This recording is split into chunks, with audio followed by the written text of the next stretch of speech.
Bharat champions trophy 2025 సెమీఫైనల్కు చేరుకుంది. చివరి league మ్యాచ్లో న్యూజిలాండ్తో తలపడనుంది. దక్షిణాఫ్రికా కూడా సెమీఫైనల్స్కు అర్హత సాధించింది. భారత్ దక్షిణాఫ్రికా మధ్య సెమీఫైనల్స్ జరిగే అవకాశం ఉండవచ్చు. న్యూజిలాండ్ గెలిస్తే భారత రెండో స్థానంలో నిలిచి దక్షిణాఫ్రికాతో సెమీఫైనల్ ఆడవలసి ఉంటుంది. ఈ మ్యాచ్లో భారత విజయం అవసరం. ఛాంపియన్స్ ట్రోఫీ 2025లో భారత జట్టు ఇప్పటి వరకు అద్భుతంగా రాణించింది. తొలి 2 మ్యాచ్ల్లో బంగ్లాదేశ్, పాకిస్తాన్లను ఓడించి భారత్ నేరుగా సెమీఫైనల్లోకి ప్రవేశించింది.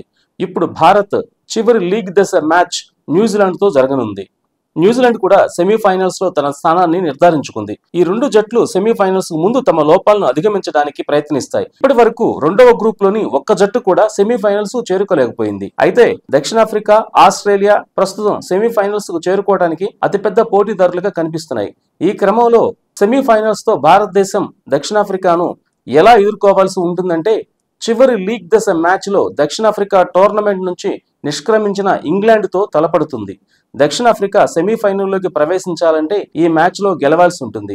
ఈ మ్యాచ్ లో గెలిస్తే దక్షిణాఫ్రికా సెమీఫైనల్స్ కు చేరుకుంటుంది. దక్షిణాఫ్రికా తమ గ్రూప్ లో అగ్రస్థానంలో ఉండాలనుకుంటే ఇంగ్లాండ్ పై భారీ విజయం సాధించడానికి ప్రయత్నించాలి. ఇక ఆఫ్ఘనిస్తాన్ ఇంగ్లాండ్ ను ఓడించిన తర్వాత ఆస్ట్రేలియా జట్టుకు కూడా ఆ ముప్పు ఉన్నట్లు తెలుస్తుంది. ఆఫ్ఘనిస్తాన్ అద్భుతమైన ప్రదర్శనతో సెమీఫైనల్స్ కు తన మార్గాన్ని సుగమం చేసుకుంది.